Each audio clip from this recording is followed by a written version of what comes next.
पुत्रदा एकादशी व्रत कथा। जय श्री कृष्णा, राधे राधे। आप सभी का दिन शुभ और मंगलमय हो। आप सभी पर भगवान श्री हरि विष्णु की कृपा सदा सर्वदा बनी रहे। आप सभी को पुत्रदा एकादशी की हार्दिक शुभकामनाएं। आज सावन मास के शुक्ल पक्ष की एकादशी तिथि है और इस एकादशी को पुत्रदा एकादशी के नाम से जाना जाता है। कुछ स्थानों पर इसे पुत्रदा ग्यारस के नाम से भी जाना जाता है। इस एकादशी का व्रत करने और कथा सुनने से देवतुल्य संतान की प्राप्ति होती है और मनुष्यों को वैकुंठ लोक मिलता है एवं तुलसी दल अर्पण करने से सब पाप नष्ट हो जाते हैं। तो आज मैं आपको सुनाने जा रही हूँ पुत्रदा एकादशी की बड़ी ही दुर्लभ कथाएं। किंतु एक बात का विशेष ध्यान रखिएगा, इन कथाओं को पूरा सुनने से ही समस्त मनोकामनाएं पूर्ण होती हैं। कथाओं को आधा अधूरा सुनने से पूर्ण फल प्राप्त नहीं होता है। तो आइए बड़ी श्रद्धा और प्रसन्न चित्त मन से इन कथाओं को सुनते हैं। एक बार कुंती पुत्र अर्जुन ने भगवान श्री कृष्ण जी से कहा, हे मधुसूदन, एकादशी की कल्याणकारी और महापुण्यदायिनी कथाएं सुनकर मेरे आनंद की सीमा नहीं रहती है और मेरी जिज्ञासा बढ़ती जा रही है। हे कमल नयन, अब आप मुझे श्रावण माह के शुक्ल पक्ष की एकादशी की कथा सुनाने की कृपा करें। इस व्रत को करने से किस फल की प्राप्ति होती है और इस व्रत की विधि क्या है? तब भगवान श्री कृष्ण जी ने कहा, हे अर्जुन, सावन मास के शुक्ल पक्ष की एकादशी की कथा के श्रवण मात्र से ही अनंत यज्ञ का फल प्राप्त होता है। हे पार्थ, द्वापर युग के आरंभ में महिष्मती नाम की एक नगरी थी। उस नगरी में महिषजीत नाम का एक राजा राज्य करता था। वह पुत्रहीन था, इसीलिए वह सदा दुखी रहता था। उसे वह राज्य, सुख और वैभव आदि कुछ बड़ा ही कष्टदायक प्रतीत होता था, क्योंकि पुत्र के बिना मनुष्य को इस लोक और परलोक दोनों में सुख नहीं मिलता। राजा ने पुत्र प्राप्ति के लिए बहुत उपाय किए, किंतु उसका हर उपाय निष्फल रहा। जैसे जैसे राजा महिजीत वृद्धावस्था की ओर बढ़ते जा रहे थे, वैसे वैसे उनकी चिंता भी बढ़ती जा रही थी। एक दिन राजा ने अपनी सभा को संबोधित करते हुए कहा, ना तो मैंने अपने जीवन में कोई पाप किया है और ना ही अन्याय पूर्वक प्रजा से धन एकत्रित किया है, ना ही कभी प्रजा को कष्ट दिया है और ना ही कभी देवता और ब्राह्मणों का निरादर किया है। मैंने प्रजा का सदैव अपने पुत्र की तरह पालन किया है, कभी किसी से ईर्ष्या भाव नहीं किया, सभी को एक समान समझा है। मेरे राज्य में कानून भी ऐसे नहीं है जो प्रजा में अनावश्यक डर उत्पन्न करें। इस प्रकार धर्मयुक्त राज्य करने पर भी मैं इस समय अत्यंत कष्ट पा रहा हूँ। इसका क्या कारण है, मेरी समझ में कुछ नहीं आ रहा है। आप इस पर विचार करें कि इसका क्या कारण हो सकता है और क्या इस जीवन में मैं इस कष्ट से मुक्त हो पाऊंगा।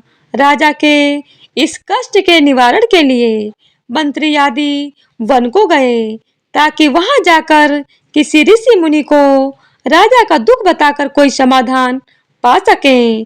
वन में जाकर उन्होंने श्रेष्ठ ऋषि मुनियों के दर्शन किए। उस वन में वयोवृद्ध और धर्म के ज्ञाता महर्षि लोमस जी भी रहते थे। वे सभी जन महर्षि लोमस के पास गए। उन सब ने महर्षि लोमस को दंडवत प्रणाम किया और उनके सम्मुख बैठ गए। महर्षि के दर्शन से सभी को बड़ी प्रसन्नता हुई और सबने महर्षि लोमस से प्रार्थना करते हुए बोले, हे देव, हमारे अहोभाग्य की हमें आपके दर्शनों का सौभाग्य प्राप्त हुआ। मंत्री की बात सुनकर लोमस ऋषि जी ने कहा, हे मंत्रीगण, आप लोगों की विनम्रता और सद्व्यवहार से मैं अति प्रसन्न हूँ। अब आप मुझसे अपने आने का प्रयोजन कहें। मैं आपके कार्य को अपने सामर्थ्य के अनुसार अवश्य ही पूर्ण करूँगा, क्योंकि हमारा शरीर ही परोपकार के लिए बना है। लोमस ऋषि के ऐसे मृदु वचन सुनकर मंत्री ने कहा, हे ऋषिवर, आप हमारी जानने में ब्रह्मा से भी ज्यादा समर्थ हैं, अतः आप हमारे संदेह को दूर कीजिए। महिष्पति नामक नगरी के हमारे महाराज महिजीत बड़े ही धर्मात्मा व प्रजा वत्सल हैं। वे प्रजा का पुत्र की तरह धर्म अनुसार पालन करते हैं, किंतु फिर भी वे पुत्रहीन हैं। हे महामुनि, इससे वह अत्यंत दुखी रहते हैं। हम लोग उनकी प्रजा हैं और हम भी उनके दुख से दुखी हो रहे हैं, क्योंकि प्रजा का यह कर्तव्य है कि राजा के सुख में सुख माने और दुख में दुख। हमें उनके पुत्रहीन होने का अभी तक कारण ज्ञात नहीं हुआ है, अतः आप हमें बताने की कृपा करें कि किस विधान से हमारे महाराज पुत्रवान हो सकते हैं। हे ऋषिवर, यह आपका हम पर व हमारे राज्य की प्रजा पर बड़ा ही उपकार होगा। ऐसी करुण प्रार्थना सुनकर लोमस ऋषि जी ने नेत्र बंद करके राजा के पूर्व जन्मों पर विचार करने लगे। कुछ पलों बाद उन्होंने विचार करके कहा, हे भद्रजनों, यह राजा पिछले जन्म में अत्यंत उदंड था तथा बुरे कर्म किया करता था। उस जन्म में यह एक गांव से दूसरे गांव में घूमा करता था। एक बार ज्येष्ठ मास के शुक्ल पक्ष की एकादशी के दिन की बात है। यह 2 दिन से भूखा था। दोपहर के समय यह एक जलाशय पर जल पीने गया। उस स्थान पर उस समय ब्याई हुई एक गाय जल पी रही थी। राजा ने उसको प्यासे ही भगा दिया और स्वयं जल पीने लगा। हे श्रेष्ठ पुरुषों, इसीलिए राजा को इस जन्म में यह कष्ट भोगने पड़ रहे हैं। एकादशी के दिन भूखा रहने का फल यह हुआ कि इस जन्म में यह राजा है और प्यासी गाय को जलाशय से भगाने के कारण पुत्रहीन है। यह जन सभी सभासद प्रार्थना करते हुए बोले, हे ऋषि श्रेष्ठ, शास्त्रों में लिखा है कि पुण्य से पाप नष्ट हो जाते हैं, अतः कृपा करके आप हमें कोई ऐसा उपाय बताइए जिससे हमारे राजा के पूर्व जन्म के पाप नष्ट हो जाएं और उन्हें पुत्र रत्न की प्राप्ति हो। सभासदों की प्रार्थना सुनकर लोमश मुनि ने कहा, यदि तुम सब श्रावण मास के शुक्ल पक्ष की पुत्रदा एकादशी का व्रत और रात्रि जागरण करो और उस व्रत का फल राजा के निमित्त कर दो, तो तुम्हारे राजा के यहाँ पुत्र उत्पन्न होगा। तत्पश्चात राजा के सभी कष्टों का नाश हो जाएगा। इस उपाय को जानकर मंत्री सहित सभी ने महर्षि को कोटि कोटि धन्यवाद दिया तथा उनका आशीर्वाद लेकर अपने राज्य में लौट आए। तदुपरांत उन्होंने लोमश ऋषि की आज्ञा अनुसार पुत्रदा एकादशी का विधान पूर्वक उपवास किया और द्वादशी को उसका फल राजा को दे दिया। इस पुण्य के प्रभाव से रानी ने गर्भ धारण किया और 9 माह के पश्चात एक अत्यंत तेजस्वी पुत्र को जन्म दिया। हे पांडु पुत्र, इसीलिए इस एकादशी का नाम पुत्रदा एकादशी पड़ा। पुत्र की इच्छा रखने वाले मनुष्य को विधान पूर्वक सावन मास के शुक्ल पक्ष की एकादशी का व्रत करना चाहिए। इस व्रत के प्रभाव से इस लोक में सुख और परलोक में स्वर्ग की प्राप्ति होती है। आगे भगवान श्री कृष्ण बोले, हे अर्जुन, पाप कर्म करते समय मनुष्य यह नहीं सोचता कि वह क्या कर रहा है, परंतु शास्त्रों से विदित होता है कि मनुष्य का छोटा से छोटा पाप भी उसे भयंकर दुख भोगने को विवश कर देता है। प्राणी को चाहिए कि भगवान के प्रति पूरी श्रद्धा व भक्ति रखे और यह बात सदैव याद रखे कि किसी के दिल को दुखाने से बड़ा पाप दुनिया में कोई दूसरा नहीं है। तो एक बार प्रेम से बोलिए, राधा कृष्ण भगवान की जय हो। तो आइए अब तुलसी माता की कथा को सुनते हैं। कहते हैं कि तुलसी माता की कथा सुनने से ही एकादशी व्रत कथा पूर्ण मानी जाती है और सभी मनोकामनाओं की पूर्ति होती है। श्यावरणी मुनि की पुत्री तुलसी अपूर्व सुंदरी थी। उनकी इच्छा थी कि उनका विवाह भगवान नारायण के साथ हो। इसके लिए उन्होंने नारायण पर्वत की घाटी पे स्थित बद्री वन में घोर तपस्या की। दीर्घ काल तक तपस्या करने के उपरांत ब्रह्मा जी ने प्रसन्न होकर दर्शन दिया और वर मांगने को कहा। तुलसी जी ने कहा, हे सृष्टिकर्ता ब्रह्मदेव, आप अंतर्यामी हैं, सबके मन की बात जानते हैं। फिर भी मैं अपनी इच्छा आपको बताती हूँ। मैं चाहती हूँ कि भगवान श्री नारायण मुझे पति के रूप में मिले। ब्रह्मा जी ने कहा, तुम्हारा अभीष्ट तुम्हें अवश्य मिलेगा। अपने पूर्व जन्म में किसी अपराध के कारण तुम्हें श्राप मिला है। इसी प्रकार भगवान श्री नारायण के एक पार्षद को भी दानव कुल में जन्म लेने का श्राप मिला है। दानव कुल में जन्म लेने के बाद भी उसमें नारायण का अंश विद्यमान रहेगा। इसीलिए इस जन्म में पूर्व जन्म के पाप के शमन के लिए संपूर्ण नारायण तो नहीं मिलेंगे, लेकिन नारायण के अंश से युक्त दानव कुल जन्म उस शापग्रस्त पार्षद से तुम्हारा विवाह होगा। शाप मुक्त होने पर भगवान श्री नारायण सदा सर्वदा के लिए तुम्हारे पति हो जाएंगे। तुलसी ने ब्रह्मा के ईश्वर को स्वीकार किया, क्योंकि मानव कुल में जन्म होने के कारण उस मायावी भोग को तो भोगना ही था।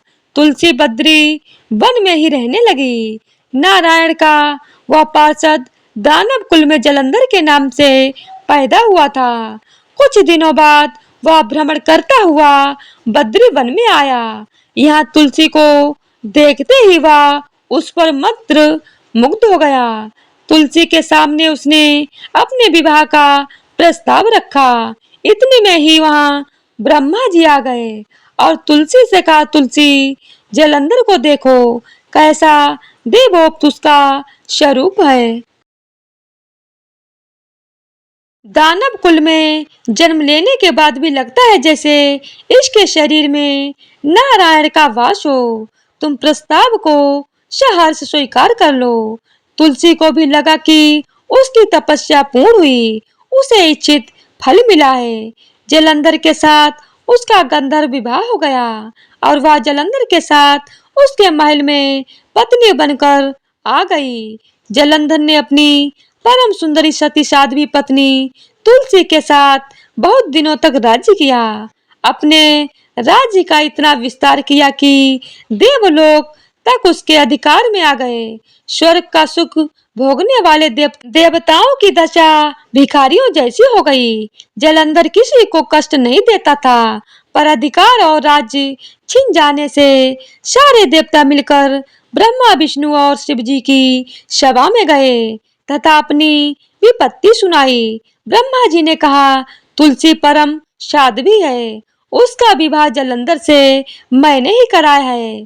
जलंधर को तब तक नहीं हराया या मारा जा सकता जब तक तुलसी को न छला जाए। भगवान श्री हरि विष्णु जी ने कहा, जलंधर पूर्व जन्म में मेरा पार्षद था। श्राप के कारण उसे दैत्य कुल में जन्म लेना पड़ा। इस जन्म में भी मेरा अंश उसमें व्याप्त है। साथ ही तुलसी के पतिव्रत धर्म से वह अजय है। फिर देवताओं की सहमति से भगवान शिव ने जलंधर के पास संदेश भेजा कि या तो वह देवताओं को राज्य लौटा दे या फिर उनसे युद्ध करे। जलंधर भगवान शंकर के पास पहुंचा। उसने कहा, देवादिदेव, आपके लिए देवताओं का पक्ष लेना उचित नहीं है। राज्य बढ़ाना हर राजा का कर्तव्य है। मैं किसी को दुखी नहीं कर रहा हूँ। देवताओं से कहिए कि वे मेरी प्रजा बनकर रहें। मैंने आपका कोई भी अपमान नहीं किया है। हमारा आपका युद्ध शोभा नहीं देता है। अगर आप हार गए तो बड़ी लज्जा की बात होगी। मैं हार गया तो आपकी कीर्ति बहुत अधिक नहीं बढ़ेगी। भगवान शंकर फिर हंसने लगे। वे तो सब रहस्य समझते थे। तुलसी और जालंधर के पूर्व जन्म के श्राप की अवधि लगभग पूरी हो चुकी थी। फिर शंकर जी बोले, इसमें कीर्ति और लज्जा की बात नहीं है। तुम देवों को राज्य लौटाकर उन्हें उनके पद पर प्रतिष्ठित होने दो। युद्ध से बचने का यही एक उपाय है। जालंधर ने कहा, मैंने युद्ध के बल से देवलोक जीता है। कोई उसे युद्ध के द्वारा ही वापस ले सकता है। यह मेरा अंतिम उत्तर है। अब मैं जा रहा हूँ। ऐसा कहकर जालंधर चला गया। उसने अपनी पत्नी तुलसी को सारी बातें बताईं और कहा, कर्म भोग सब काल सूत्र में बंधा है। जीवन में हर्ष, शोक, भय, सुख, दुख, मंगल, अमंगल काल के अधीन है। हम तो केवल निमित्त हैं। संभव है भगवान शिव दोनों का पक्ष लेकर मुझसे युद्ध करें। तुम चिंता मत करना। तुम्हारा सती तेज मेरी रक्षा करेगा। दूसरे दिन भगवान शंकर के नेतृत्व में देवताओं ने युद्ध छेड़ दिया। जालंधर ने भीषण बाणों की वर्षा पर उनका वेग रोका। उसके प्रभाव से देवता डगमगाने लगे। उसने दानवी शक्ति का प्रयोग कर मायावी युद्ध आरंभ किया। युद्ध स्थल पर वह किसी को भी दिखाई नहीं देता था, पर उसके अस्त्र शस्त्र प्रहार कर देवों को घायल कर रहे थे। देवगण अपने अस्त्र चलाएं तो किस पर चलाएं, क्योंकि कोई शत्रु सामने था ही नहीं। कई दिनों तक इस तरह भयंकर युद्ध चलता रहा और जालंधर पराजित नहीं हुआ। तब शिव जी ने विष्णु से कहा, विष्णु कुछ तो उपाय करो, अन्यथा मेरा तो सारा यश मिट्टी में मिल जाएगा। विष्णु जी ने सोचा, बल से तो जालंधर को हराया नहीं जा सकता, इसीलिए छल का सहारा लेना ही पड़ेगा।